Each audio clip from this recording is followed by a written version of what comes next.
Salam alaikum, Azoul Fillawan, Alhamdulillah, 63 ans d'indépendance, Masha'Allah, Masha'Allah, Masha'Allah. Hier, vous avez vu, je vous ai fait une petite analyse du message du président de la République à l'occasion du 63e anniversaire de l'indépendance algérienne. Et vous le savez, le président de la République a dit que l'Algérie avait chassé les hordes du colonialisme.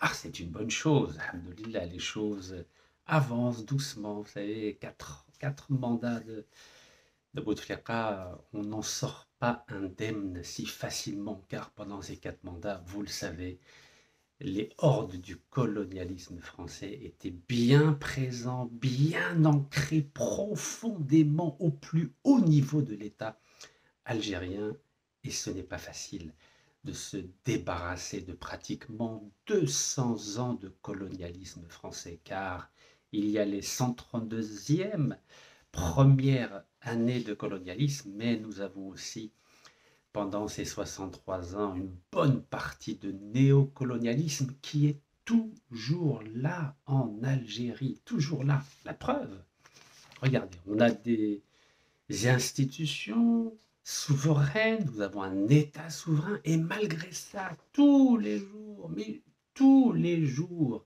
la France s'immisce, s'ingère, intervient dans les affaires intérieures de l'Algérie pour demander la libération d'un haut fonctionnaire algérien qui a travaillé au ministère de l'Industrie, qui perçoit une retraite de l'État algérien. À ce que je sache, il ne perçoit pas une retraite de l'État français, non, c'est l'Algérie qui, tous les mois, lui, verse une retraite de l'État algérien. Pour une raison simple, il était haut fonctionnaire algérien au ministère de l'Industrie pendant très longtemps, et notamment sous l'égide d'un grand Algérien protégé par la France, Abdeslam Bouchouareb. Donc, vous voyez bien, ces ingérences répétées de l'État français sont la démonstration d'une forme de néocolonialisme. C'est incroyable. La France n'a toujours pas digéré que l'Algérie était indépendante et qu'elle fait ce qu'elle veut. Bien sûr, dans le respect des conventions internationales, mais l'État algérien, la justice algérienne, l'armée algérienne, le président de la République algérienne fait ce qu'il veut dans son pays. Et c'est aux Algériens de décider si oui ou non, c'est bien ou c'est mal. Mais c'est sûrement pas à la France de nous dresser des codes de bonne conduite ou de mauvaise conduite. Donc vous avez bien vu, combien d'articles, combien d'émissions de télé, de radio ont demandé la libération de cet homme qui est dans la section pénitentiaire de l'hôpital Mustapha Bacha d'Alger. Qu'est-ce qui se passe? Qu'est-ce qui se passe dans la tête des Français? Regardez, Paris sollicite une grâce présidentielle avant le 5 juillet. Mais c'est un ordre. C'est un ordre incroyable. C'est un ordre. Alors, heureusement, alhamdoulilah, que le président algérien n'a pas accordé la grâce présidentielle. Vous savez, c'est pas évident, hein, toute la pression qu'il subit. Oui, heureusement. Mais oui, le 5 juillet, c'est pour les Algériens. Les Algériens, priorité aux Algériens, pas ceux qui ont demandé la nationalité française à l'âge de 75 ans, comme si c'était un rêve de petit enfant, de petit adolescent. Son rêve, c'était d'être français. Oh là là, vous imaginez, il travaillait au ministère de l'Industrie algérienne, il signait des contrats au nom de l'Algérie, et à 75 ans, le président français, tel Sa Majesté Louis XIV, a exaucé son vœu profond, caché, clandestinement, de devenir français. Vous imaginez la gravité de la situation à l'occasion du 63e anniversaire de l'indépendance algérienne. Vous avez des hommes qui ont travaillé au plus haut niveau de l'État algérien et dont le rêve n'est pas d'être fier d'Algérien, non, le rêve, c'est de devenir français. Oui, français. Il rêve au plus profond de leur cœur, dans leur fort intérieur, d'être français, quand bien même l'État algérien les paye pour servir les intérêts de l'Algérie. Donc vous avez compris ce que ça veut dire la 5e colonne française en Algérie. Cet homme-là, ou Abdeslam Bouchouareb, ou Kamel Daoud, etc. Leur rêve, c'est d'être français. Et quand ils deviennent français, mais alors ils tournent la veste comme ça, 180 degrés, pour défendre la France, bec et ongle, pour dénigrer l'islam, bec et ongle, pour humilier notre pays. À distance, ben oui, à distance. Et en plus avec la langue de Molière. Alors eux n'ont pas retenu la leçon de Kateb Yassine. Kateb Yassine a dit l'oral firansiya, yani jibnaha mal harb. C'est un butin de guerre.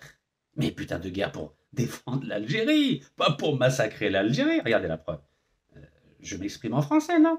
Mais Kamel Daoud, il s'exprime en français. Abdeslam Bouchouareb, il s'exprime en français. Mais vous voyez la différence entre eux et moi?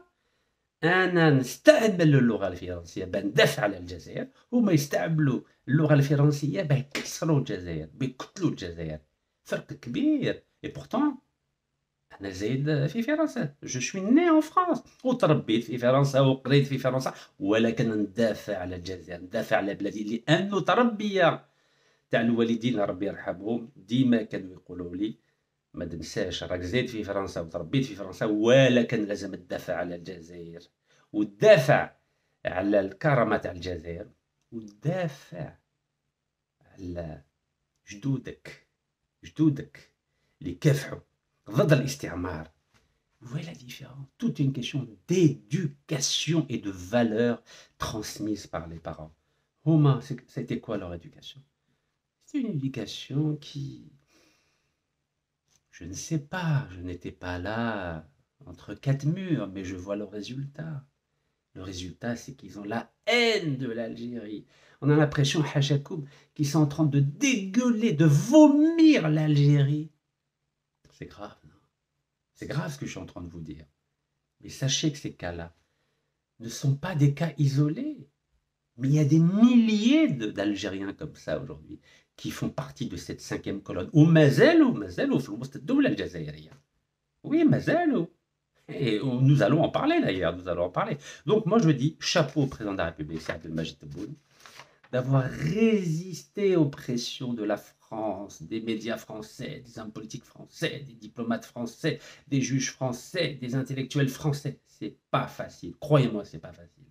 C'est absolument pas facile d'être président de la République algérienne aujourd'hui, car la France ne veut toujours pas accepter que l'Algérie est un État indépendant, fruit du martyre de 5,5 millions d'Algériens depuis 1830. Alors, vous avez vu comme moi, jamais, je dis bien jamais, une grâce présidentielle algérienne n'a été autant relayée, commentée, analysée, critiquée dans les médias français. Tous les médias français, je dis bien tous les médias français, presse écrite, radio, télévision, ont tous commenté la décision de grâce du président de la République, Abdelmadjid Tebboune. À croire que pendant 24 heures, le président de la France n'était plus Emmanuel Macron, mais c'était Abdelmadjid Tebboune. Mais au nom de quoi la France commente une décision du président algérien? Le 5 juillet, ça concerne l'Algérie. On n'est pas encore le 14 juillet. C'est dans 9 jours. Calmez-vous les Français, c'est dans 9 jours. Dans 9 jours, vous pourrez parler du 14 juillet. Mais le 5 juillet, c'est pour les Algériens. Au nom de quoi vous commentez matin, midi et soir depuis 24 heures la décision du président de la République de gracier près de 6800 Algériens? Ça concerne les Algériens, n'est-ce pas? Les Algériens qui ont un passeport algérien. Donc je tiens évidemment à remercier le président de la République d'avoir gracié nos compatriotes algériens.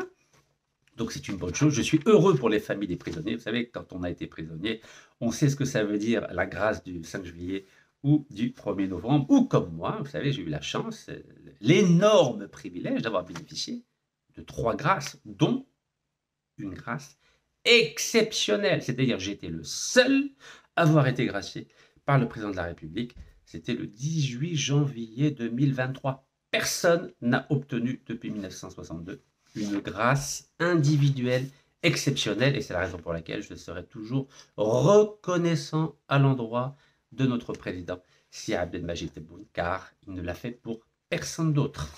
Alors évidemment, les Français, vous savez, les Français, les Français.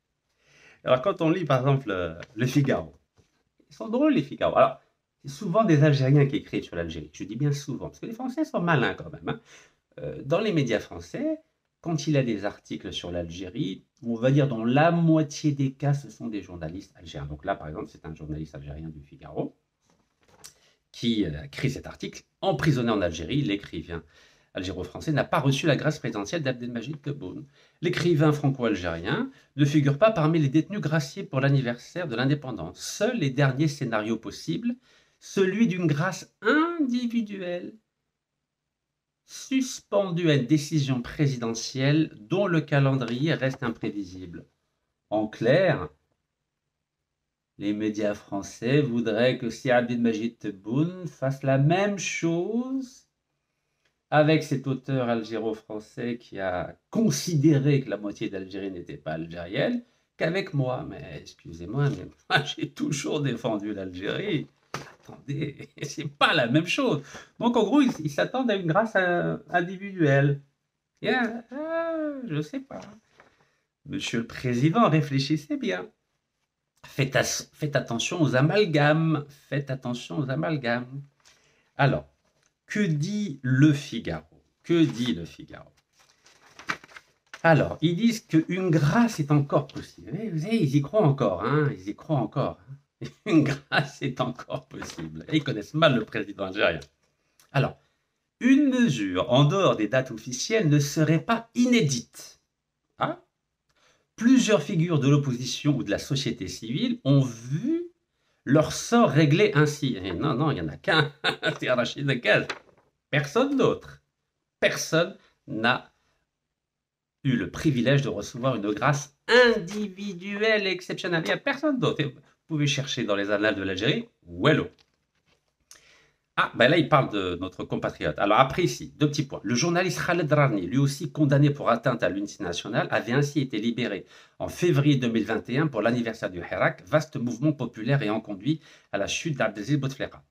Alors, mon cher journaliste du Figaro, non, on était 39 à avoir été libérés ce jour-là, parce que c'était la première grâce qu'on avait obtenue du président algérien, c'était une grâce collective avec Khaled Rami, notamment, nous étions ensemble à la prison de Pléa, d'ailleurs je le salue par la même occasion.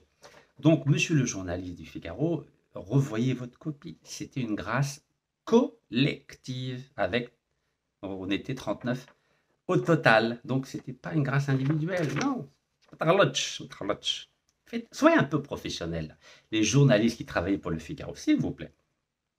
En décembre 2024, une autre vague de grâce présidentielle avait concerné 2471 détenus à l'occasion du décret spécial d'apaisement. Ben oui, là aussi, c'est une grâce collective, c'est pas individuel. Vous savez, les Français, ils sont tellement perdus maintenant, ils disent tout et n'importe quoi. Alors, parfois, on critique les journalistes algériens. Ben alors là, les journalistes du Figaro, zéro, hein, zéro. Alors, qu'est-ce qu'il y a d'autre? Alors, apparemment, cet écrivain algéro-français n'a pas introduit de pourvoi en cassation, laissant sa condamnation devenir définitive, ce qui est une condition nécessaire pour bénéficier d'une mesure de grâce. Ah, ils commencent à comprendre, hein, les Français. Et ils disent que cette stratégie vise clairement à maximiser les chances d'un dénouement politique. Bon, est-ce que vous savez que j'ai jamais fait appel en Algérie? Vous savez ou pas? Pourquoi j'ai jamais fait appel? Parce que j'ai jamais eu de problème avec le président algérien. Donc, la seule façon que votre dossier arrive au bureau du président, c'est de ne pas faire appel. Parce que je savais qui m'avait emprisonné. Vous savez très bien que ce n'est pas le président algérien qui m'a emprisonné le 4 décembre 2019. Ben, il n'était pas président. Il est devenu président 8 jours plus tard, le 12 décembre, lorsqu'il a été élu pour la première fois pour le premier mandat. Et la deuxième fois que j'étais incarcéré, le 14 mai 2022, ce n'est pas le président qui m'a incarcéré, vous le savez bien. C'est cette fameuse 5e colonne qui est bien introduite dans les rouages de l'État et de la justice algérienne. Et quand j'ai été condamné en appel, bon, je n'avais pas fait appel, parce que j'avais été condamné une première fois, je vous l'ai dit, le 22 décembre 2021, après avoir obtenu une grâce du président algérien, Donc c'est la 5e colonne qui a décidé de faire appel, alors que moi je n'avais pas fait appel. Je ne fais jamais appel pour des raisons politiques. Je dis bien jamais, jamais, jamais, car je n'ai aucun problème avec le président algérien Sir Abdelmadjid Tebboune. Ben, figurez-vous, donc j'ai été incarcéré le 14 mai 2022 et ils ont reprogrammé à une vitesse grand V sans avertir mes avocats le procès en appel le 3 juillet. C'est ce dont je vous ai parlé, 3 juillet 2022. Et là, ma condamnation qui était de 1 an en première instance est passée à 5 ans en appel. Moi, j'ai dit, pas de problème, on reste calme. C'était le 3 juillet 2022, c'était l'indépendance réelle de l'Algérie. J'ai dit, Rachid, moi, je ne vais pas faire appel. Comme ça, je suis sûr que le dossier remonte, peut remonter sur le bureau du président de la République. Donc, pour information, je n'ai pas demandé la grâce au président algérien, mais pas du tout, du tout, du tout. Mais je l'ai juste averti que lorsque j'ai obtenu une grâce juste après cette condamnation en appel à 5 ans de prison, vous savez qu'on m'a appelé à la prison de Chine pour me dire, Rachid, voilà, tu as une grâce du président de la République. J'ai dit, alhamdoulilah, ya rabbil alamin. Juillet 2022. Qu'est-ce qui s'est passé 2 jours après? Vous allez rigoler. Et c'est là que vous allez voir que le président de la République, Abdelmadjid Tebboune, lui veut le bien de l'Algérie, mais vous avez une 5e colonne qui passe son temps à le saboter. Je dis bien saboter. Donc, dans ma tête, je m'apprêtais à sortir. Oh, ouais, 2 jours après, ils sont venus me voir. Ashlef, ils m'ont dit, Rachid, on a fait une erreur. Finalement, on est obligé d'annuler la grâce. Je dis, pardon? Vous annulez la grâce du président de la République? C'est Abdelmadjid Tebboune. Non, non, on a fait une erreur. Alors que j'avais signé, mis mon doigt avec mes empreintes. Non, Smahalna Rachid, Smahalna Rachid. Smahalna, voilà, Smahalna la ghalb. Mais oui, parce qu'il y avait des gens qui n'étaient pas contents que le président me libère. Retenez bien, retenez bien. 5 juillet 2022. Ils ont annulé la grâce le 7 juillet 2022. Vous savez ce qui s'est passé 12 jours après? Et vous allez comprendre quand je vous parle de 5e colonne. Vous avez vu comment j'ai le sourire? Je pleure de joie parce que mon pays, c'était un pays spécial. Donc, 5 juillet, le président me donne une grâce Banrouch, parce que j'avais déjà fait 14 mois de prison d'abord à Orléans, plus, donc depuis le mois de mai, j'étais en prison, donc juin, juillet, ça faisait 2 mois, ça faisait 16 mois. Et bien, qu'est-ce qui s'est passé le 19 juillet? Et 19 juillet Général Denis Faville. Ben oui, c'est lui qui a obtenu que non seulement je sois incarcéré le 14 mai 2022, mais c'est lui qui a obtenu, grâce à la 5e colonne qu'il y a au sein du dispositif étatique algérien, que la grâce du président soit annulée. Vous imaginez, annulée, c'est lui, un général français annulé la grâce du président de la République. Incroyable. Alors, bien sûr, moi, j'ai alerté mes avocats, notamment Maître Zoubidassou, et je lui ai raconté. Elle me dit, mais t'es sûr de toi? Je lui ai dit, bien sûr, je suis sûr, moi, j'ai des témoins. Et c'était qui les témoins? Eh ben, c'était mes co-détenus. C'était qui mes co-détenus? Vous les connaissez? C'est Mohamed Bayavi, que je tiens à saluer, le président de Fiat à l'époque, Fiat Algérie, Hassan Arbaoui, le président de Kia, il y avait aussi Khalifa, vous connaissez Abdelmoumen Khalifa, il y avait Fares Sellal, ben oui, j'ai des témoins. Catastrophique, à la Belcom. La 5e colonne, ta France a fait Jazer, et donc, à partir du moment où Maître Zoubida Souliatea Saha, barakallahu fiha, a pris connaissance du fait que, sous la pression de la France, du général Denis Favier, et de la 5e colonne qui travaille pour la France, évidemment, au sein des institutions algériennes, la grâce du président Si Abdelmadjid Tebboune a été annulée. Vous imaginez? Incroyable. Incroyable. Mais c'est la vérité. Vous pouvez vérifier, de toute façon, le président est au courant. Donc, eh ben, Maître Zoubida Soula en a parlé dans les médias. J'ai envoyé une lettre au président de la République pour lui raconter ce qui s'est passé. Alors, vous savez, quand vous envoyez des lettres de la prison, bah, vous savez que vous avez une petite 5e colonne qui contrôle le courrier. Donc, le courrier n'est jamais parti. 1 lettre, 2 lettres, 3 lettres. Walou. Bah, au bout d'un moment, je dis, Je ne vais pas laisser les choses comme ça. Donc, j'ai demandé à mon frère et à ma sœur qui sont venus me voir en prison. Je leur dis, s'il vous plaît, publiez cette information comme quoi la grâce du président de la République a été annulée. Et quand le président de la République, Si Abdelmajid Tebboune, a eu vent de cette information et a demandé à ce qu'une enquête soit diligentée au plus vite pour vérifier si vraiment ma grâce a été annulée, vous pouvez imaginer sa réaction. Vous connaissez le président, Si Abdelmajid Tebboune. Il n'accepte aucune pression de qui que ce soit. Et c'est la raison pour laquelle il y a eu une réunion du Haut Conseil de sécurité algérien qui a été programmée, je crois que c'était le 17 janvier 2023. Et le 18 janvier 2023, j'ai obtenu une grâce totale du président Si Abdelmajid Tebboune. C'était la 3e grâce et la bonne. Et là, le général Denis Favier, il ne pouvait rien faire. Tout ce qu'il pouvait faire, c'est faire en sorte que je sois emprisonné en France après, parce que, oui, c'était arrangé pour que le 9 décembre 2021, je sois condamné par défaut par la justice française à 18 mois de prison ferme et à une interdiction à vie de faire du business, saisie des comptes bancaires, des biens immobiliers, et mandat d'arrêt international. Il est fort, hein, le vice-président Total. Il a le bras long, il a le bras long. Donc tout ça pour vous dire pourquoi ce monsieur a obtenu l'annulation de la grâce présidentielle le 7 juillet 2022. Oui, parce que 12 jours après, vous savez, le 19, pendant 3 jours, j'ai pleuré. Oui, j'ai pleuré. Oui, 3 jours. Regardez, 3 jours, j'ai pleuré.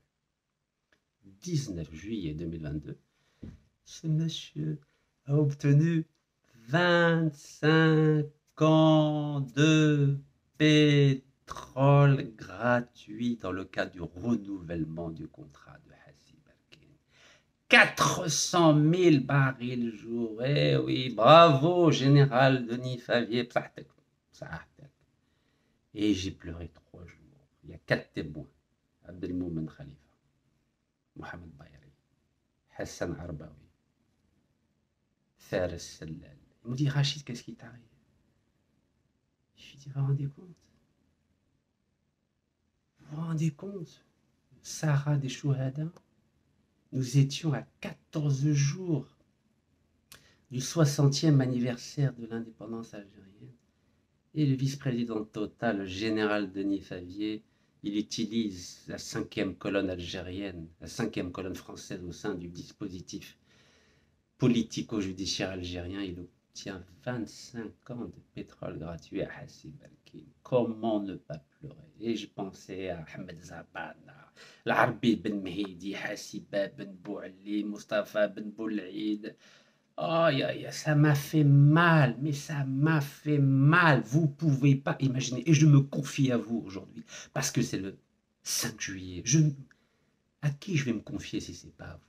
لما نهضر لما نهضر لما نحكي الفرنسا هما راه فرحانين هذو فرحانين جابوا 25 سنه تاع غاز باطل في 2018 25 سنه بترول باطل في 2022 وهي رايحه ومازالوا ريكادو مازال. Triste. Et le président de la République, mesquin, il faut l'aider si on ne l'aide pas. Si on n'aide pas le président, qui va l'aider?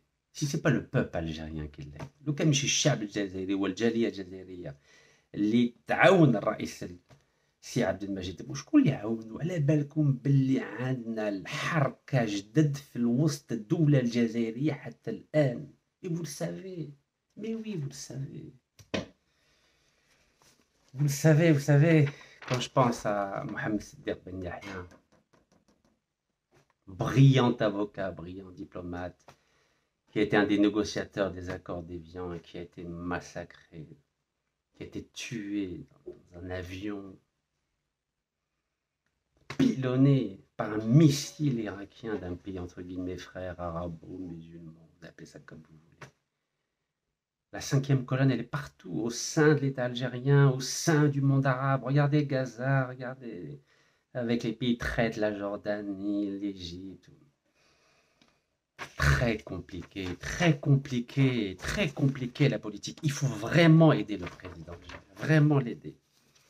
Alors, vous avez compris, les Français exercent une pression monumentale. Regardez, 1er juillet, le sort de cet écrivain suspendu à une grâce présidentielle. Après la condamnation de l'écrivain d'Appel en Algérie, regardez la pression permanente. Aïe, aïe, aïe. Puis regardez, Sophie Primas, porte-parole du gouvernement français. Elle a assuré que la France utilise les moyens diplomatiques pour demander au président Tebboune une grâce humanitaire. Ah bon? Grâce humanitaire pour un homme qui dit que la moitié de l'Algérie n'est pas algérienne? Grâce humanitaire. Mais il faut assumer, vous savez, le rôle d'un homme politique, d'un écrivain, d'un journaliste. Il faut qu'il contrôle chaque mot, chaque acte. Chaque mot, chaque acte. Il faut assumer. Quand on dit des conneries, il faut payer. Point barre. Alors, moyens diplomatiques. Moyens diplomatiques. Oui, moi je suis d'accord, moi, pour faire des négociations. Ben oui, négocier. C'est ça la diplomatie, on négocie. Donc, pour que le président de la République fasse un cadeau gratuit à la France sans rien en échange, ok, c'est pour ça que je suis extrêmement fier de la décision du président algérien de ne pas accorder la grâce gratuitement à cet auteur algéro-français. Au nom de quoi? Les 80 000 prisonniers en plus, c'est plus grave. Il était haut fonctionnaire de l'État algérien et se permet de dire que la moitié d'Algérie n'était pas algérienne. Vous imaginez la gravité? À un moment, c'est à perpétuité. Vrai ou faux?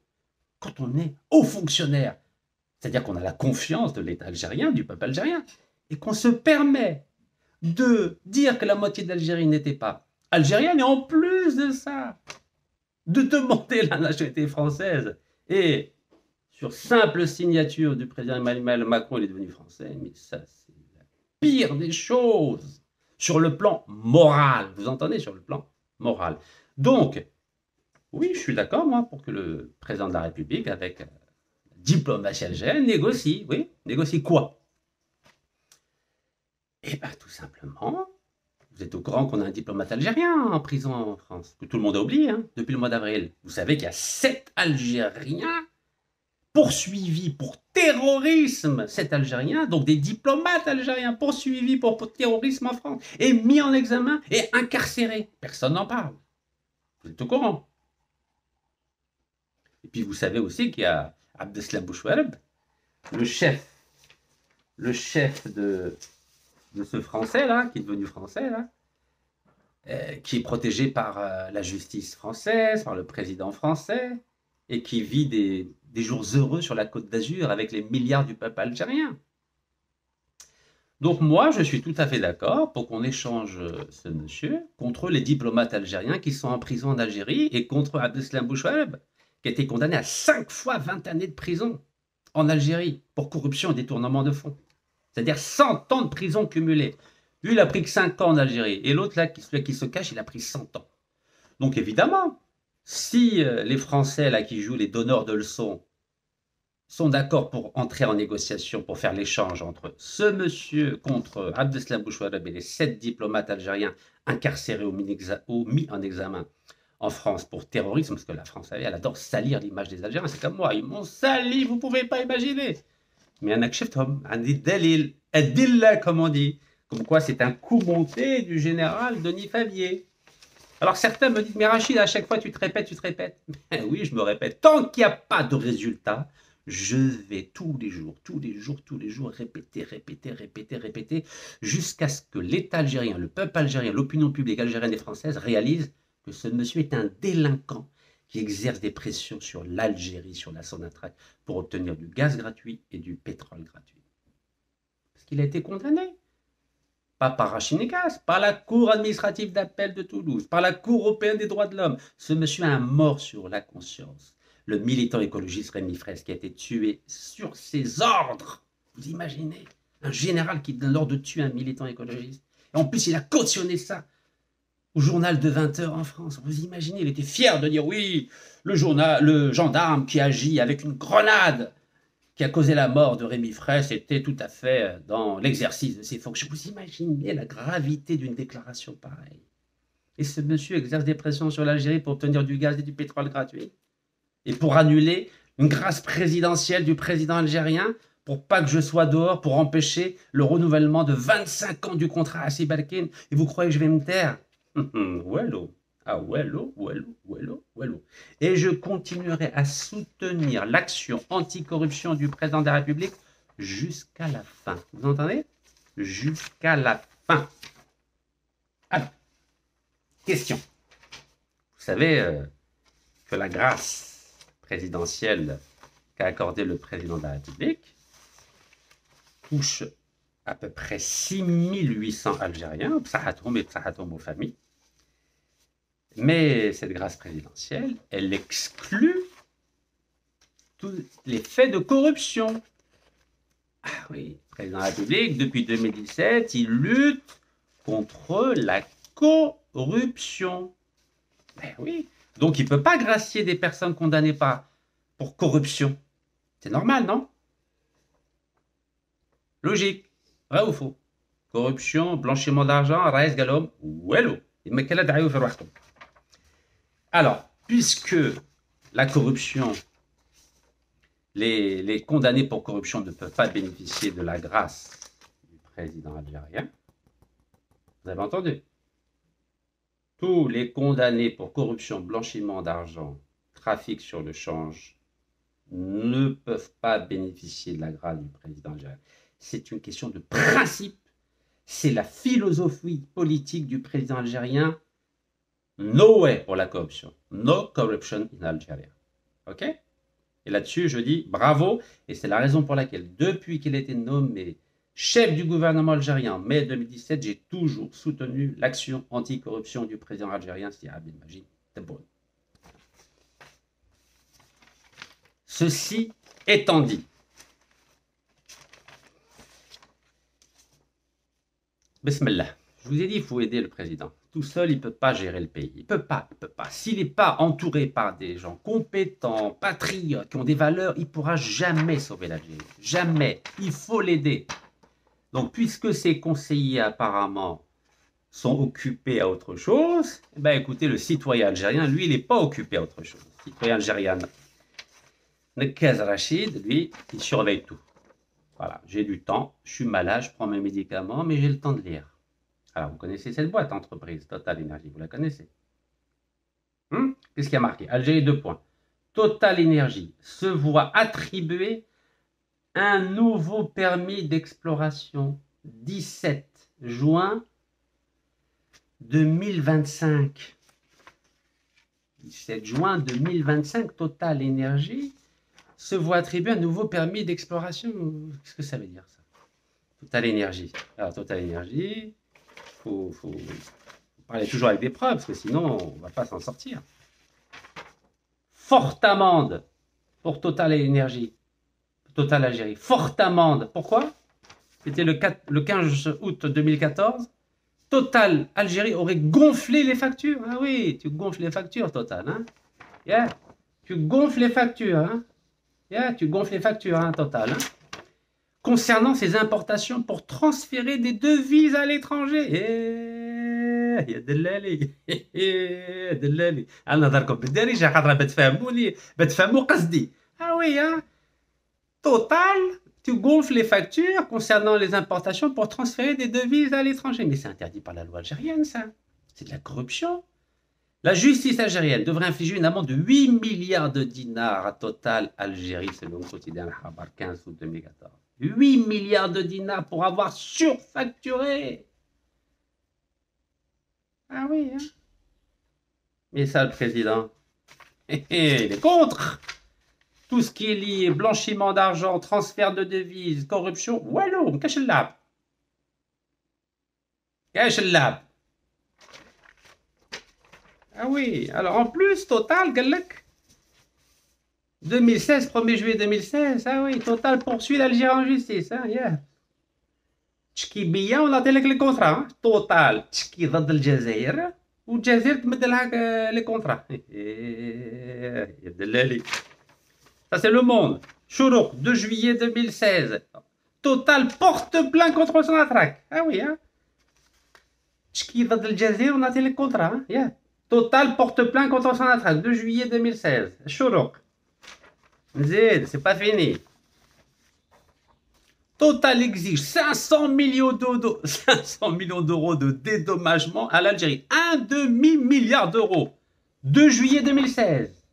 Ah oui, Total exige, hein, c'est un peu comme la France exige la libération de l'auteur algéro-français. Ah oui, Total exige 500 millions d'euros à l'Algérie, Sonatrach. Un demi-milliard, vous imaginez? Vous imaginez ou pas? Est-ce que vous imaginez? Elle a exigé Total de la France. Qu'est-ce qui s'est passé? Eh ben, elle a obtenu 25 ans de... Total a obtenu le 11 juin 2018 25 ans de gaz gratuit à TFT, le site de TFT dans le désert. Vous imaginez? Vous imaginez une entreprise condamnée pour corruption et surfacturation en Algérie, qui a porté plainte contre l'Algérie, qui a exigé 500 millions d'euros de l'Algérie, et qu'est-ce qu'on fait, nous? Sous Bouteflika, on lui donne 25 ans, on renouvelle son contrat de 25 ans à TFT, un contrat qui date de 99, hein, il date pas de... Voilà, il date de 99. Donc ils ont déjà eu 20 ans de gaz en échange de leur investissement, donc avec Repsol et Sonatrach. Tous les trois, ils ont mis 1,2 milliard de dollars dans ce site gazier de TFT. Ben, il y a les exploitations, le site est en exploitation, les investissements ont été faits, mais Total a exigé 25 ans de gaz gratuit pour retirer sa plainte, parce qu'évidemment, nous, on est nuls, nous. Le service juridique de Sonatrach, c'est nul, nullissime. 95% des Français ont été perdus au niveau des tribunaux internationaux par la Sonatrach. Nullissime, 0. Incompétence, ou ils font exprès, je ne sais pas, mais en tout cas, Total a eu, l'entreprise corrompue Total a eu 25 ans de gaz gratuit grâce au renouvellement du contrat avec TFT, sans appel d'offres, sans rien du tout. Et donc, malgré cela, en plus, vous savez, Total a été condamné 2 fois en France pour corruption, à la fois par rapport au programme de l'ONU pétrole contre nourriture en Irak et par rapport à un contrat gazier de 2,5 milliards de dollars en Iran qui s'appelle South Pars. Et Total a été condamné aussi pour corruption aux États-Unis. Elle a payé une amende de 398 millions de dollars. Nous, on est gentils. Nous. On donne une petite amende juste de 8 milliards de dinars. Parce que nous, gentils, l'Algérie, gentil, bzef. Et bien malgré ça, le 17 juin, ça fait combien de temps 17 juin 13 et 5, ça fait 13 et 5, 18 jours. Il y a 18 jours, Total a eu un nouveau permis d'exploration dans le désert algérien. Regardez, site officiel de Total. Total est très content. Regardez, ça c'est le site officiel de Total. Regardez, vous pouvez vérifier. Site officiel de Total, communiqué officiel de Total. L'entreprise corrompue qui menace l'Algérie de plainte, qui porte plainte contre l'Algérie, qui exige 500 millions d'euros, qui est condamnée 3 fois pour corruption en Algérie ou en France et aux États-Unis, elle a un nouveau permis d'exploration de 14 900 km² dans le Sahara algérien entre Hassi Barkin et Idézi. Waouh, ma femme, donc il faut absolument dire au président algérien, mais il faut qu'il annule ce contrat parce que c'est une entreprise corrompue Total, voyons. Et c'est Reis. On ne peut pas signer avec une entreprise corrompue puisque نتايا بروحك اليوم قلت لهم باللي اي واحد محكوم عليه الفساد قضيه تاع فساد ممنوع ومستحيل باه يخرج من الحبس. Donc évidemment que le président ne peut pas signer ce contrat qui doit être validé ce mois-ci, au mois de juillet. Regardez, c'est la Sonatrach qui est très fière d'avoir dit oui, nous avons signé, nous avons donné un permis à Total Énergie. Vous imaginez? Regardez comment ça c'est un communiqué de l'APS, l'agence de presse service algérienne officielle. Ils sont contents de dire que l'Agence nationale pour la valorisation des ressources en hydrocarbures en NAF, qui dépend de la Sonatrach, a annoncé mardi 17 juin l'octroi de licences d'exploration et d'exploitation d'hydrocarbures dans 5 sites dans le cadre de l'appel à concurrence internationale Algeria Bid Round 2024. Le groupement des sociétés Qatar Energy Total Energy a remporté la licence sur le site Ahara. Aïe, vous vous rendez compte? Mais c'est gravissime. Donc le président, il ne doit pas être au courant, mais moi je vais lui répéter tous les jours que ce contrat, s'il est signé en juillet, est en contradiction avec sa philosophie politique de ne jamais gracier des personnes condamnées pour corruption. Donc évidemment qu'il ne peut pas signer un contrat avec une entreprise condamnée pour corruption en Algérie, en France et aux États-Unis. C'est pas possible. C'est la raison pour laquelle j'ai demandé au président de la République de faire voter une loi qui interdise à toute entreprise nationale ou internationale d'obtenir des contrats en Algérie si elle a déjà été condamnée pour corruption. C'est la moindre des choses, non? C'est conforme au décret qu'il a publié portant sur ceux qui bénéficient d'une grâce présidentielle, mais évidemment. De la même façon que des condamnés qui sont en prison pour des faits de corruption ne peuvent pas bénéficier d'une grâce du président algérien, de la même façon, des entreprises condamnées pour corruption ne peuvent pas bénéficier de contrats en Algérie. C'est du b.a.-ba. C'est élémentaire, mon cher Watson, n'est-ce pas? Vous connaissez la formule. Eh oui, Total est fier. Total se voit attribuer un nouveau permis d'exploration. Vous imaginez la gravité de la situation ou pas? En tout cas, moi, je trouve que c'est grave. Est-ce que vous pensez que c'est grave ou pas? Je ne sais pas, hein, c'est une question que je me pose. Est-ce que je dis des choses absurdes? C'est normal de donner des contrats à des entreprises qui menacent l'Algérie, qui portent plainte contre l'Algérie, qui exigent 500 millions d'euros de dédommagement à l'Algérie et qui, en plus de ça, sont condamnés pour corruption en Algérie, en France, aux États-Unis, même en Iran? 5 juillet. Vous connaissez l'écrivain Stendhal? Il a dit une phrase très belle. Il a dit « La beauté est dans la répétition ». Vous savez, moi, j'ai aucun problème à me répéter. Aucun problème. Tant que c'est pour servir l'Algérie, j'ai aucun problème. Voilà, je vous rappelle que Total Algérie a été condamné le 15 août 2014 à 8 milliards de dinars pour surfacturation et corruption. Et je vous ai dit plusieurs fois que Total soudoyait des ambassadeurs français et leur envoyait l'argent sur leur compte en Suisse, au Luxembourg. Et on travaille avec des entreprises comme ça, des entreprises qui organisent une corruption internationale. Aïe, aïe, aïe. Alors, revenons à notre ami Total. Total et l'Algérie. Parce que c'est le 5 juillet aujourd'hui, donc on est censé défendre l'Algérie. Les hordes du colonialisme. Il dit que le président Nasser Abdelmajid Tebboune a dit que l'Algérie a repoussé les hordes du colonialisme. Ne l'oubliez jamais, jamais. Les hordes du colonialisme. Vous savez ce que ça veut dire, les hordes de colonialisme? Et je vous rappelle que dans son communiqué, il a dit « Sont aussi exclus les crimes liés à la diffusion ou à la propagation d'informations portant atteinte à l'ordre et à la sécurité publique, les crimes de discrimination, discours de haine, corruption, blanchiment d'argent. » Allez, je vais vous le mettre en gros, comme ça vous allez comprendre. Parce que moi, on ne peut pas laisser ça. Est-ce que vous comprenez? On ne peut pas laisser ça. On ne peut pas. Je vais vous mettre ça bien en gros parce que vous savez, je suis obligé de répéter. Je suis obligé de répéter. Parce que si on ne répète pas, qu'est-ce qui se passe? C'est la catastrophe. Voilà. Corruption. Vous voyez? Corruption, blanchiment d'argent. Vous voyez ou pas? Corruption, blanchiment d'argent. Alors, corruption, blanchiment d'argent, évasion fiscale, crime de change, et mouvement de capitaux. C'est ce qu'a fait Total Algérie, non? Hein? Gonfler les factures. Gonfler les factures concernant ces importations pour transférer des devises à l'étranger. Et nous, on signe avec une entreprise comme ça. Regardez. Non, c'est pas possible. Alors, maintenant, je vais vous dire pourquoi il faut aider le président, il faut le soutenir. Vous vous souvenez, 4 décembre 2019, là où j'ai été emprisonné en Algérie. Vous vous souvenez, le premier jour, une semaine avant l'arrivée au pouvoir de Nasser Abdelmajid Tebboune. Regardez, l'Algérie va bloquer, hein, la reprise d'actifs d'Anadarko par Total. Elle va bloquer. Reuters, c'est l'agence de presse anglaise. 4 décembre 2019. 4 décembre 2019. Le jour où je suis venu volontairement en Algérie pour aller en prison. Il y en a qui se cachent à Paris. Il demande, oh, Emmanuel Macron, protégez-moi contre l'Algérie.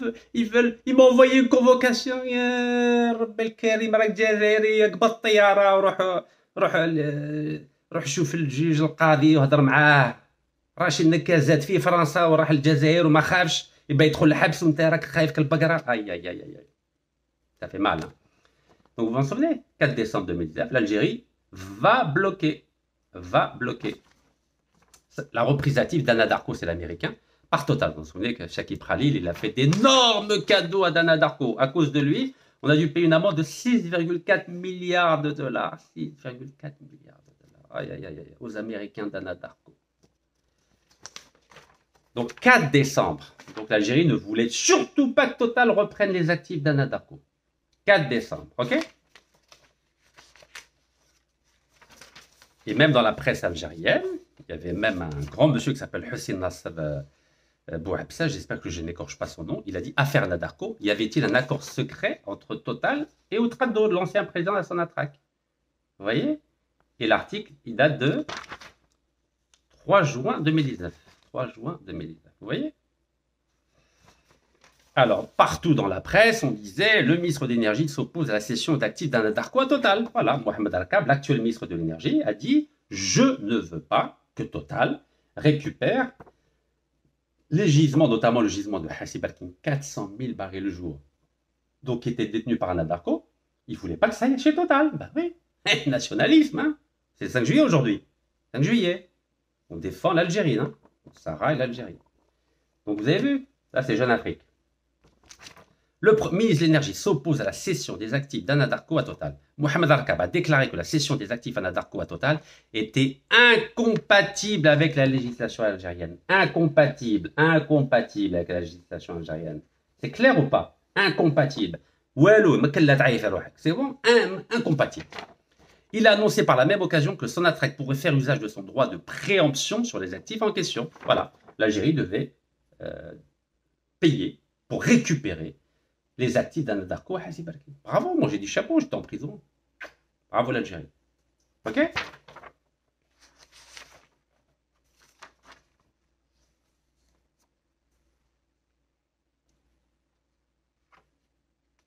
Bravo l'Algérie. En plus, vous êtes au courant, Sonatrach, elle est la propriété à 100% de l'Algérie, vous êtes au courant. Sonatrach, détenue à 100% par l'Algérie.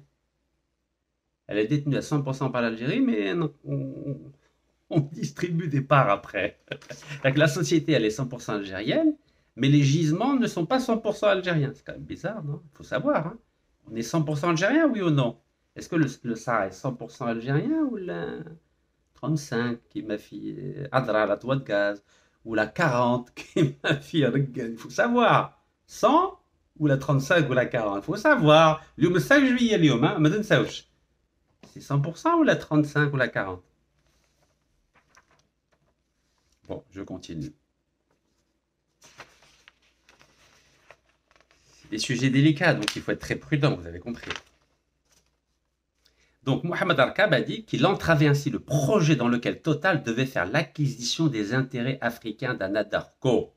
Eh oui, il voulait entraver, bloquer, entraver. Ah non, c'est un bonhomme, c'est un vrai nationaliste, Mohamed Arkab. Ok? Donc je continue. Alger pourrait bloquer le rachat d'Anna Darko par Total. Voilà, le ministre algérien des Énergies a prévenu le 26 mai que le droit de préemption d'Alger pourrait être utilisé pour défendre des intérêts nationaux. En empêchant le rachat des actifs algériens d'Anna Darko par le français Total. Trois petits points. Avant de revenir sur cette déclaration le lendemain. Ça, c'est très important. Ça. Attendez, je vais vous le mettre en rouge parce que sinon, vous n'allez pas me croire. Donc, d'abord, il bloque. Le 3 décembre, pardon. 2019, il bloque. Ça, c'était... Il bloquait. 3 décembre. Hein. Et le 4 décembre, c'est-à-dire le lendemain, regardez, avant de revenir sur sa déclaration le lendemain. Avant de revenir sur sa déclaration le lendemain. Avant de revenir en partie sur cette déclaration le lendemain. Je répète exprès. Hein. Donc le 3 décembre, il dit qu'il va bloquer le rachat d'Anna Darko par Total. Et le lendemain, je ne sais pas ce qui s'est passé le lendemain. Le lendemain, j'étais en prison. C'était le 4. Avant de revenir en partie sur cette déclaration le lendemain. Aïe, aïe, aïe. Aïe, aïe, aïe. Mais qu'est-ce qui s'est passé le lendemain? Parce que moi, j'ai cru que tout allait bien. Sonatrach va exercer le droit de préemption sur les actifs d'Anadarko. Tout était bien. Mais tout était très bien. Regardez, il y a même des spécialistes algériens, parce que on a quand même des spécialistes en Algérie. Regardez, le journal indépendant algérien, droit de préemption exercé par la Sonatrach, satisfait des experts. Les experts étaient très contents. Ils ont dit Alhamdoulilah. Regardez, 6 décembre 2019. J'étais en prison depuis 2 jours. D'accord? Donc les experts, il y a quand même des experts en Algérie. Ils ont dit bravo Sonatrach. C'était comme ça, Touma, صح باللي وطنيين ودافعوا على الصحراء وعلى ثروات الجزائر. ما شاء الله, ما شاء الله, ما شاء الله. Vous voyez? Regardez, qu'est-ce qui a marqué? C'est désormais officiel. Sonatrach va exercer son droit de préemption sur les intérêts détenus par Anadarko en Algérie, s'opposant ainsi au rachat des actifs de la compagnie en Algérie par le français Total. Il y a des hommes en Masha'Allah. Hein? Une décision positive qui renforce la souveraineté nationale. Regardez. Une décision positive qui renforce la souveraineté nationale dans le Sahara. Regardez, c'est officiel, Galek. Officiel. Ah, je vous le mets en rose, comme ça vous allez comprendre. Officiel, officiel. L'Algérie va empêcher Total de prendre les gisements de Hassi Berkin d'Anadarko. Elle va empêcher Total d'obtenir. Officiel. Et après, il y a marqué l'expert international en pétrole, le professeur Morad Preur. C'est un très grand expert en énergie. Moi, je suis nul par rapport à lui. أنا والو شوفوا زيرو. أنا نعرف نهضر شوية فرنساوية شوية دارجة. هذا اسمحوا لي هذا الزعيم في المجال التقوي, c'est comme ça qu'on dit, dans le milieu énergétique. Ben oui, Morad Preur, c'est une sommité. Regardez, allez sur Google, vous allez regarder c'est qui Morad Preur. C'est un très grand monsieur dans le domaine de l'énergie. Très grand monsieur. Regardez ce qu'il dit. L'expert international en pétrole, le professeur Morad Preur, salue ces décisions du ministère de l'Énergie, exprimant sa satisfaction. Regardez ce qu'il dit. Je suis très heureux que Sonatrach soit en condition d'exercer son droit de préemption. Selon lui, cela est extrêmement positif pour 2 raisons. D'abord, par le réflexe du pétrolier tout court. Voilà, en tant que pétrolier, bien sûr qu'on est content que l'Algérie ne laisse pas Total prendre nos richesses. Et pour l'élargissement de la base des réserves de Sonatrach. Ben oui, il faut avoir des réserves, voyons. Vous savez, un puits de pétrole ou de gaz, ça ne dure pas longtemps. Mais c'est aussi une décision qui renforce la souveraineté nationale, ce qui est extrêmement important. Regardez. C'est lui qui dit ça, c'est pas Rachid Nekad. Je ne suis pas le seul à le dire. Hein. On a quand même des grands hommes en Algérie, masha'Allah. Regardez. Vous savez lire. Cela va renforcer la souveraineté nationale, ce qui est extrêmement important. Morad Preur, expert international en pétrole. Il dit ça le 6 décembre 2019. J'étais en prison depuis 2 jours à Al-Qala'a. S'exprimant jeudi sur les ondes de la chaîne 3. Chaîne 3, c'est une chaîne, radio chaîne 3. C'est radio algérienne officielle. Morad Preur a tenu à relever que la souveraineté, c'est une bataille d'ingénieurs, d'économistes et de juristes. Donc, c'est une bataille d'ingénieurs, d'économistes et de juristes. Bon, on a vu les juristes à Sonatrach. 95% des procès à l'international, on les a perdus. Les ingénieurs, et les économistes, parfois ils s'expriment et après ils arrêtent de parler. Bon. Car, explique-t-il, il ne suffit pas de récupérer les actifs c'est-à-dire les gisements. Il faut être en mesure de maîtriser les opérations qui s'ensuivent. En gros, il nous faut des vrais ingénieurs, quoi. Il faut des compétences. Mais parce qu'ils sont mieux payés à l'étranger. Car sans la maîtrise de ces opérations, la souveraineté n'a plus de sens. Mais oui, si Sonatrach n'est pas capable d'explorer toute seule comme une grande, d'exploiter toute seule comme une grande les gisements de gaz ou de pétrole, la souveraineté, c'est un mot creux. C'est un... Galek, ça n'a pas de sens. La souveraineté n'a pas de sens. Regardez, lisez bien. Ben oui, le hadra, c'est bien, mais c'est pas assez. Il faut des ingénieurs, il faut des juristes, il faut des ingénieurs pour explorer, exploiter les gisements de pétrole et de gaz, des juristes pour bétonner les contrats avec des entreprises de sous-traitance étrangères et des économistes pour avoir une vision à long terme. C'est logique, non? Ça, les trois, donc, la souveraineté n'a plus de sens si on ne maîtrise pas les opérations. C'est dans cette optique que Mourad Preur a souligné la nécessité de renforcer davantage Sonatrach en ressources humaines et expertise, mais également d'élargir ses actifs à l'international. Voilà, mais également d'élargir ses actifs à l'international. Ben oui, il faut acheter ailleurs. Pourquoi on n'achète pas, par exemple, une entreprise comme Repsol, l'espagnol? Pourquoi on donne à chaque fois 20, 30, 40, 50, 65%? Pourquoi on n'achète pas une boîte qui va aider la Sonatrach à explorer, exploiter nos gisements de gaz et de pétrole? On n'a pas besoin de partager. Regardez les Norvégiens. 5 millions d'habitants, les Norvégiens. 5 millions. Ils font tout seuls comme des grands. Ben oui. Norvégiens, 5 millions. Premier fournisseur de gaz en Europe. Et nous, ben, à chaque fois, on appelle Total, Eni, British Petroleum, Halliburton, ExxonMobil. Allez, ouais, 63 ans d'indépendance, 46 millions d'habitants là, on est obligé de toujours partager. Allez, les Norvégiens, ils contrôlent tout. Les Norvégiens. Son attraque 100% algérienne, mais derrière, on casse les parts. Non, c'est pas sérieux. C'est pas sérieux tout ça.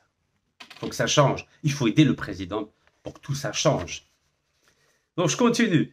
4 décembre, toujours 4 décembre, parce qu'il faut que je vous fasse plaisir. L'Algérie décide de récupérer les actifs d'Anadarko, cédés à Total. Observe Algérie, un journal algérien. Aucun sens critique. Hein. Donc l'Algérie a finalement décidé d'exercer son droit de préemption sur les actifs de la compagnie pétrolière américaine Anadarko en Algérie, acquise par le géant français Total. Vous voyez, l'Algérie, Zéima. L'Algérie, Gatek Total, Wallo, tu as été condamné pour corruption en Algérie, condamné en France pour corruption, condamné en Amérique pour corruption. Je ne vais pas te donner le fleuron de l'industrie pétrolière algérienne, Hassi Barkin. Ah oui, observe Algérie, c'est algérien, c'est pas le monde, c'est algérien. L'Algérie a décidé de récupérer les actifs d'Anadarko cédés à Total. Ben oui, 4 décembre 2019, le jour de mon emprisonnement. Ah oui, il y avait des hommes, hein. Il y avait des hommes. L'Algérie a finalement décidé d'exercer son droit de préemption. Voilà. C'est beau, non? Je trouve ça magnifique. Vive l'Algérie. Vive l'Algérie, vive l'Algérie. Alors, un autre expert pétrolier, Saïd Barroul. Saïd Barroul, regardez. Saïd Barroul, expert pétrolier, qu'est-ce qu'il dit? Regardez. Sonatrach Anadarko, le droit de préemption est le scénario le plus réaliste. 11 décembre 2019, ça fait 7 jours que je suis en prison. 7 jours que je suis en prison à Al-Qalia. OK? Dans l'isolement total pendant 8 mois. Isolement total. J'ai vu personne, sauf mes avocats et les gardiens Yatom Saha. C'est le maléum parce que ils ont été très respectueux. Donc, au bout d'une semaine en prison, à Al-Qalia, regardez, il y a des experts pétroliers, Saïd Barroul, il dit le droit de préemption est le scénario le plus réaliste. Voilà, il dit, bien sûr, l'Algérie doit exercer son droit de préemption pour protéger les richesses du Sahara. C'est logique. Masha'Allah. Yatek Saha. C'est Saïd Barroul. Voilà. Des experts avertissent que cette opération pourrait ne pas être exempte de risque à la fois sur le plan juridique et sur le plan économique. Quel est votre avis? Et il répond quoi? Qu'on le démontre concrètement à Sonatrach pour l'orienter et c'est tout. Voilà, quel est qu'il faut.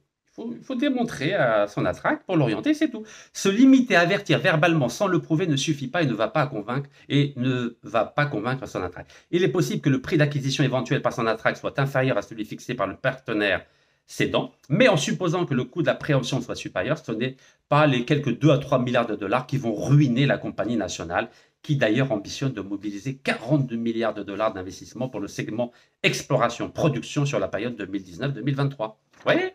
Il leur dit que ça va nous coûter 2 à 3 milliards pour récupérer la souveraineté sur Hassi Barkin. 400 milliards jour. 400 millions. Oh là là. 400 000 barils jour, pardon. 400 000 barils jour.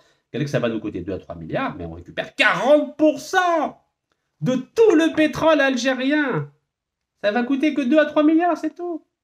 Et en plus, normalement, Donc, au bout de la fin du contrat, vous savez que la fin du contrat, c'était janvier 2023, Sonatrach devait récupérer 100%. 100%. Mia, mien. Mais si on voulait les récupérer avant, c'est-à-dire en 2019, ça allait coûter 2 à 3 milliards. Ou l'expert pétrolier Saïd Baroul, alors c'est rien, ça va coûter 2 à 3 milliards, mais au moins on récupère 100% du gisement. 100%. Mais chez 51. 100%. C'est pas Rachid Nikas qui le dit. C'est l'expert pétrolier Saïd Baroul. Vous avez vu ce qu'a dit l'expert pétrolier Morad Treur.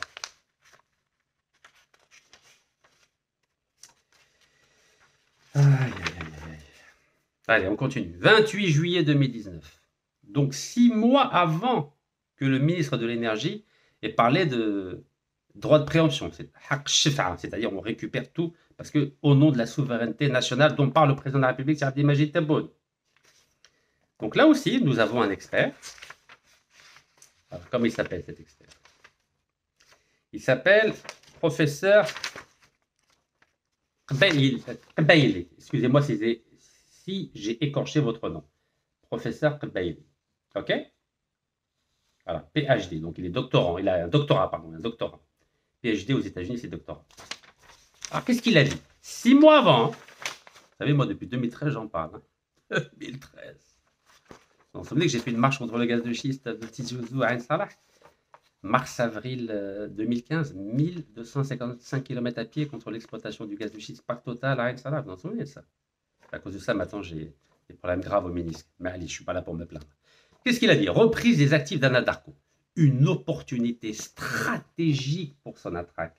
Une opportunité stratégique pour la Sonatrach. OK? Vous voyez, c'est juillet 2019. 6 mois avant mon emprisonnement. Sonatrach a l'occasion de réaliser une opération éminemment stratégique en se positionnant pour la reprise des actifs africains d'Anadarko. Ahmed Qbaili, consultant dans l'industrie pétrolière et ancien expert à la Banque mondiale. Ancien expert à la Banque mondiale. C'est pas Rachid Nekaz. Expert à la Banque mondiale. C'est pas Rachid Nekaz qui le dit. Vous savez, je ne sors pas tout de ma tête. Il y a quand même des experts qui réfléchissent, non? En plus des Algériens. Donc, consultant dans l'industrie pétrolière et ancien expert à la Banque mondiale. Il livre son point de vue sur les solutions alternatives qui s'offrent à notre compagnie nationale Sonatrach pour la mise en œuvre de cette stratégie. Washington, Galek, les actifs algériens d'Anadarko représentent pour l'Algérie des enjeux majeurs, tant stratégiques qu'économiques. C'est pas moi qui le dis. Galek, c'est un enjeu majeur, tant stratégique qu'économique. Face à cette situation, Sonatrach peut adopter une des 4 options. Exercer son droit de préemption. Opter pour une stratégie à l'échelle africaine. Oui. Il y a des experts qui pensent que l'Algérie doit être présente sur le marché africain. Mais aujourd'hui, on est où présent sur le marché africain? On avait quelque part en Libye, mais Raho. On avait quelque part au Niger, vous avez vu la crise qu'il y a. Et puis quoi d'autre? Là, on a quelque part au Pérou. Parce qu'à l'époque où il travaillait à la Banque mondiale, Chakib Khalil, il s'occupait du département Pérou. Donc il s'est dit, bah oui, il faut qu'on ait des petites parts au Pérou. خلى إفريقيا وراح البيرو. aïe. واش نقول لكم لا الجبرة صاري. Donc il a dit, exercer son droit de préemption, les 4 options, exercer le droit de préemption, opter pour une stratégie à l'échelle africaine, partage équitable des parts d'Anadarko dans le groupement Berkin, ou acquisition par la Sonatrach de la totalité des parts d'Anadarko dans le groupement Berkin, plus une partie des parts d'Anadarko situées ailleurs en Afrique. Ben oui, il y a des gens qui réfléchissent dans notre pays, mais il faut peut-être les écouter, non? Il faut les écouter, c'est des experts. Il faut peut-être discuter avec eux. Alors, qu'est-ce qui a été fait au final? Qu'est-ce qui a été fait? Vous avez vu, le ministre a dit, Alhamdoulilah, droit de préemption, l'Algérie récupère tout, la souveraineté de l'Algérie, les hordes du colonialisme, on les a expulsés. Oui, ça c'est sans compter sur le général Denis Favier, vice-président de Total. Oh, قالوا الوزير واش راك حاسب روحك صعب اللي راك وزير والجزائر عندها العلام وعندكم الاستقلال والو والو والو والو ما عندكم والو. دير مارش اريير. اوكي دير مارش اريير. هيا اسكت سينو نخرجوكم من الملفات سينو va vous sortir les dossiers. Bah oui, il est menaçant. Général Denis Favier, lui, il tue des gens, lui. Hein. Bah oui, il a tué des preneurs d'otages de l'avion Air France à Marignane en décembre 94. En Somalie, pareil, quand il y a eu une prise d'otage. Ah, lui, il plaisante pas. Lui c'est pas la diplomatie. La diplomatie, lui, s'en fout complètement. Lui, c'est les armes. Les armes, et il tue. Voilà, il tue ou là, il menace. C'est son boulot de tuer. C'est son boulot. C'est son travail. Son travail à lui, en tant que gendarme et commandant du GIGN, le groupe d'intervention de la gendarmerie nationale, c'est de tuer. Tuer par tous les moyens. Tuer physiquement, tuer juridiquement, tuer financièrement, tuer politiquement. Lui, il tue. Son métier, c'est de tuer. Quand il a décidé de menacer le ministre, qu'est-ce qui s'est passé?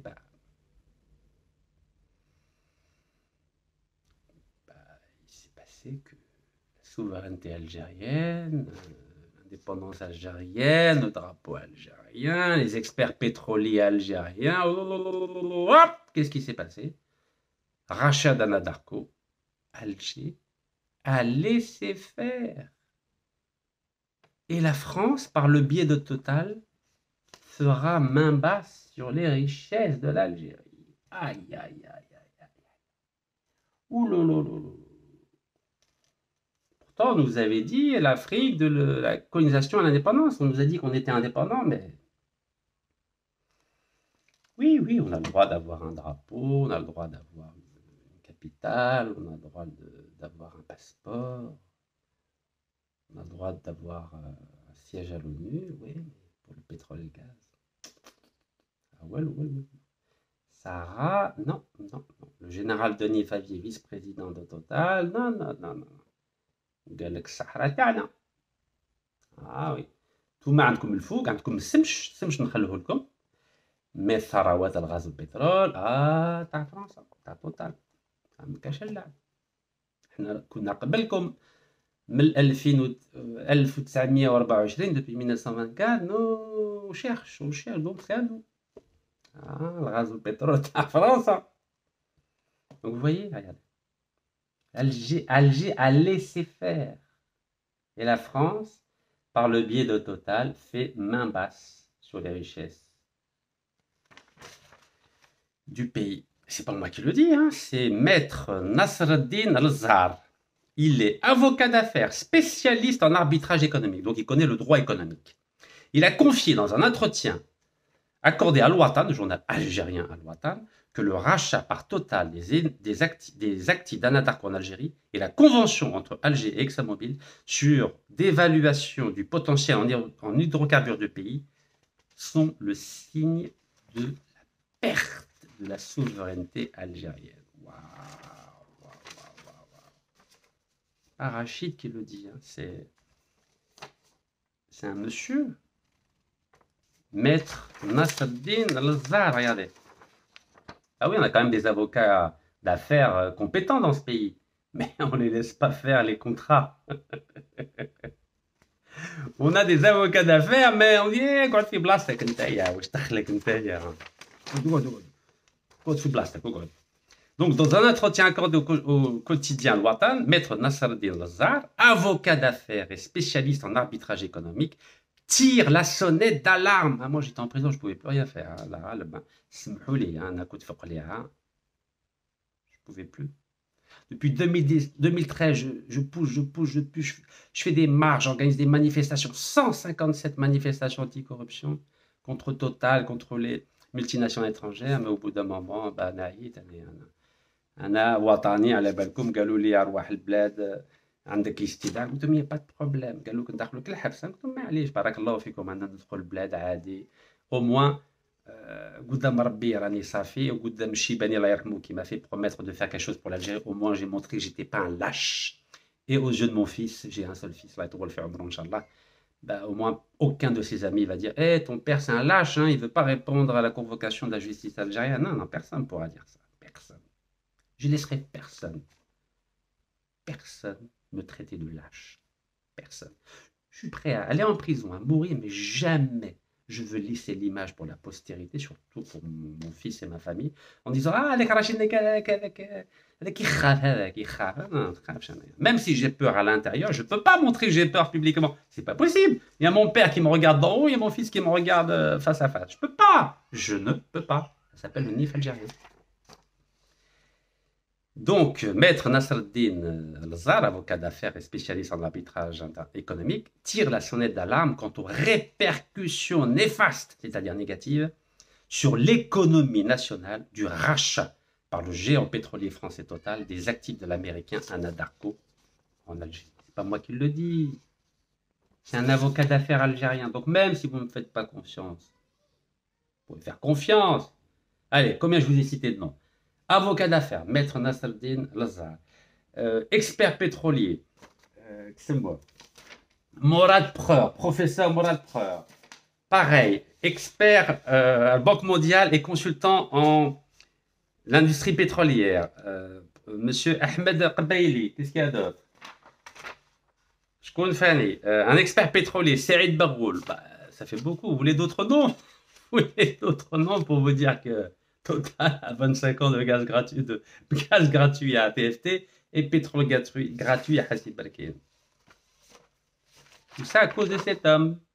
Ah ben lui, il parle pas, lui. Où est-ce que le général Denis Favier, vice-président de Total, contre lequel j'ai porté plainte. C'est à cause de lui que j'ai été condamné par défaut et j'ai été condamné le 3 mai à 12 mois de prison ferme sur un dossier monté de toutes pièces par ce monsieur. Eh oui, ils m'ont tout pris. Mais malèche.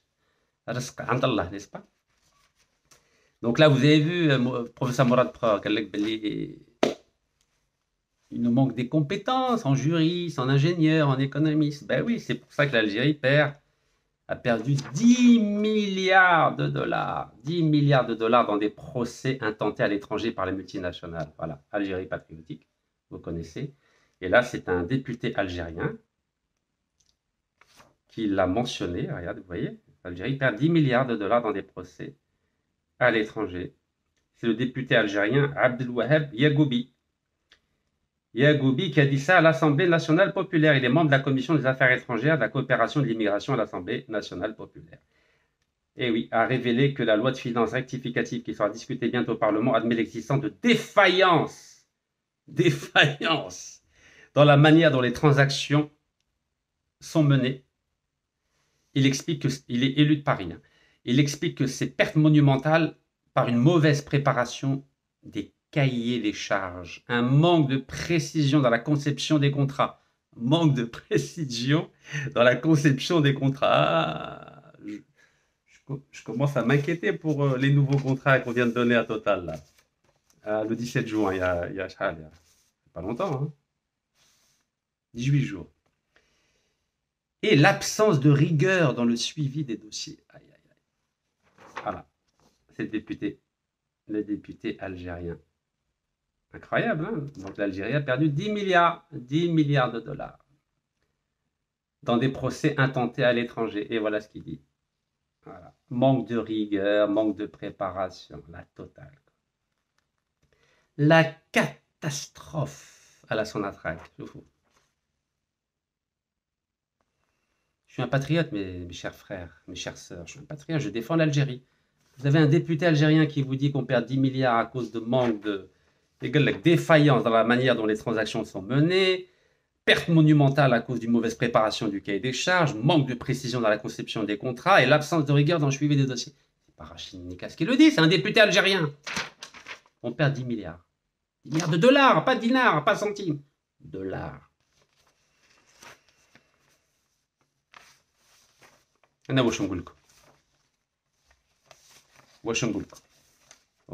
avez compris maintenant, quand l'Algérie elle dit qu'elle menace la France de représailles suite après la détention d'un des agents consulaires, bah, maintenant il y en a 7 mis en examen. 7 diplomates et agents consulaires emprisonnés, mis en examen en Algérie. L'Algérie menace de représailles, mais on ne peut pas faire de représailles contre la France, on ne peut pas. Car la France, elle a trop de dossiers contre l'Algérie. Ben oui, Emmanuel Macron, il a trop de dossiers contre l'Algérie. Trop de dossiers. Regardez, même avec cet écrivain algéro-français, Emmanuel Macron, il exige sa libération. Il exige sa libération. Toute l'intelligentsia française exige sa libération. Mais nous, il faut qu'on arrive à négocier. Vous savez, il s'avère que je connais bien Jérôme Bonnafont. Vous savez, c'est qui Jérôme Bonnafont? C'est l'ambassadeur de France à l'ONU. Bah oui, je le connais, parce qu'à l'époque, j'ai fait un livre avec les chefs d'État du G7. Enfin, je vais vous montrer le... Voilà, où est-ce qu'il est? Où est-ce qu'il est? Ah, il n'est pas ici. Voilà. Je ne l'ai pas ici, mais je vous le montre. Et bah donc, j'étais en discussion avec lui, Jérôme Bonnafont, pour notamment, à l'époque, on a été reçu au sommet du G7 avec mon ami indien. Donc c'était à Cologne, c'était Gerhard Schröder, le chancelier allemand, qui nous avait invités. Et donc, on a préparé cette réunion au sommet du G7. Vous imaginez, j'avais 27 ans. 27 ans. Juin? Non, voilà, oui, juin 99, ouais, 27 ans. 27 ans et demi. Et donc, je discutais avec Jérôme Bonnafont, qui était conseiller de Jacques Chirac, conseiller diplomatique de Jacques Chirac, qui faisait partie de la cellule diplomatique du président français, feu Jacques Chirac. Donc aujourd'hui, qu'est-ce qu'il est devenu, Jérôme Bonnafont? C'est l'ambassadeur de France à l'ONU. Donc je le connais bien, Jérôme Bonnafont. Donc, alors on a un excellent ambassadeur d'Algérie à l'ONU. Donc moi je demande à l'ambassadeur d'Algérie, son excellence ambassadeur d'Algérie à l'ONU, de discuter avec Jérôme Bonnafont pour justement négocier l'échange de prisonniers. Donc entre l'auteur algéro-français que la France adore, en tout cas je sais pas, Emmanuel Macron l'adore, Bruno Retailleau l'adore, tout le monde l'adore, on s'en fout, c'est pas notre problème. Mais il faut l'échanger contre Abdeslam Bouchouareb et contre les 7 diplomates et agents consulaires algériens mis en examen, emprisonnés en France. Ah oui, négocier en direct. Bah, c'est ça la négociation diplomatique, n'est-ce pas? Parce que sinon, Denis Favier, il va dire, allez, ça suffit, allez, ça suffit. Vous nous le rendez ou pas? Bah, à vrai dire, les Français, ils ne veulent pas qu'ils soient libérés. Est-ce que vous le savez? Les Français, ils préfèrent qu'ils soient encore à Alger. Comme ça, ils continuent à faire pression sur l'Algérie pour obtenir des contrats. Est-ce que vous le saviez? La réalité, c'est que la France, elle fait semblant de demander la libération de cet auteur algéro-français. Oui, oui, elle fait semblant. Vous avez très bien entendu ce que je viens de vous dire. L'Algérie, la France fait semblant de demander la libération. Elle fait semblant. Attendez, voilà, elle fait semblant de demander la libération de ce monsieur, parce que tant qu'il est en Algérie, ben, elle peut faire pression sur l'Algérie pour obtenir des contrats de gaz et de pétrole, comme le dernier en date, là. Le dernier contrat. Ben oui, elle a réussi à l'avoir, parce que justement, ben, la France fait pression sur l'Algérie. Vous avez compris? Donc, tant qu'il est en Algérie, la France continuera à avoir d'autres contrats dans le Sahara. C'est un moyen de pression, à vrai dire. Parce que s'il est libéré, ben, ils ne peuvent plus exercer de pression. Bah oui, c'est élémentaire, mon cher Watson, n'est-ce pas? Compliqué la politique, hein? Mais nous, on va faire semblant. On va faire semblant de dire, voilà, on peut négocier. Voilà, on peut négocier. Mais les Français, bah eux, voilà, il faut que je vous retrouve la feuille de Total quand même. Ouais, j'ai tellement de feuilles pour préparer les vidéos. Vous savez, par exemple,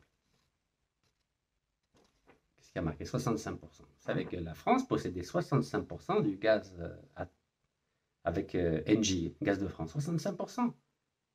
65%. Elle possédait la France. Adra, dans le groupe Mantois de gaz. 65%. Donc après, la France a revendu ça à Neptune Énergie, l'anglais, entre guillemets anglais. Et ensuite, c'est parti à Eni. Mais l'Algérie n'a pas voulu les récupérer. Non, elle veut rester minoritaire, l'Algérie. Elle va avoir 35%.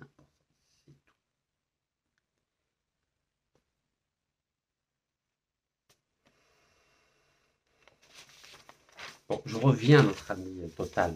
Donc Total, tant qu'il est en prison, ce monsieur, prison, c'est-à-dire la section pénitentiaire de l'hôpital Mustapha Bacha, ben, elle peut continuer à exercer des pressions et elle peut continuer à avoir des contrats. Comme ça que ça fonctionne.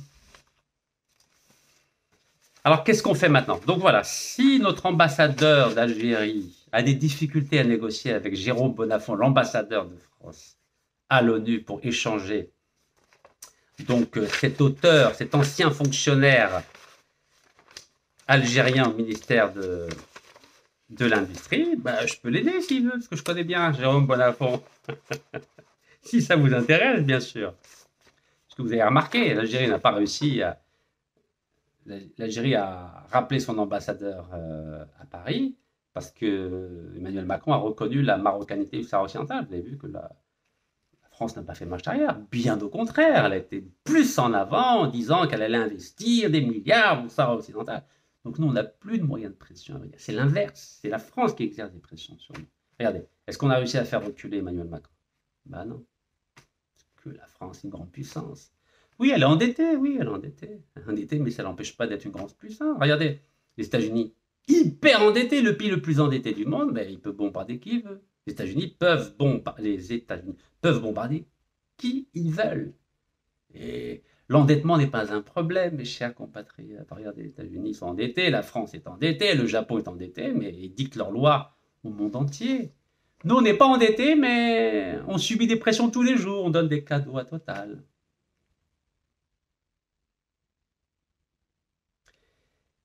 Écoutez, pour résumer, si on ne soutient pas le président de la République, ben, il va subir des pressions tous les jours de la France. Tous les jours. Parce que la France a énormément de dossiers contre certains responsables algériens. Donc on est ultra vulnérable. La preuve, regardez. On n'a même pas été capable de résister aux pressions de Total. Alors que vous avez vu, tous les experts avaient dit oui, c'est bien, droit de préemption, Hassid Balkin. Mais non, la France ne respecte pas l'Algérie. La France ne respecte pas l'Algérie. Et tant que nous aurons des personnes vulnérables au sein de l'État algérien, au sein de la classe dirigeante algérienne, on ne sera jamais indépendant. Et je vous dis ça le 5 juillet 2025.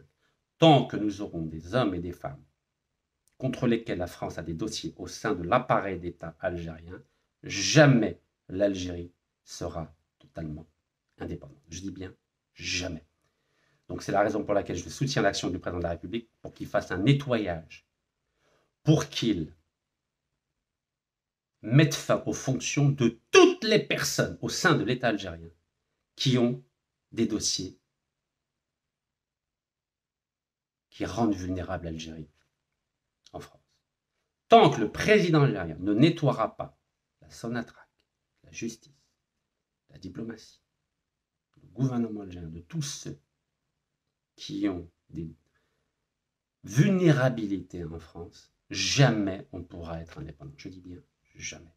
C'est la raison pour laquelle je demande au président de la République, le 5 juillet 2023, de faire voter une loi pour interdire à toute entreprise condamnée pour corruption d'obtenir des contrats de gaz ou de pétrole en Algérie ou n'importe quel autre contrat. Parce que s'il n'y a pas cette loi, ben vous aurez toujours des gens comme le général Denis Favier qui va continuer à menacer l'Algérie pour obtenir des contrats de gaz et de pétrole. Voilà. Barakallahu fikum. Tahiyat Jazair. Allah yarham Chouil Hada. Et bonne fête de l'indépendance. Barakallahu fikum.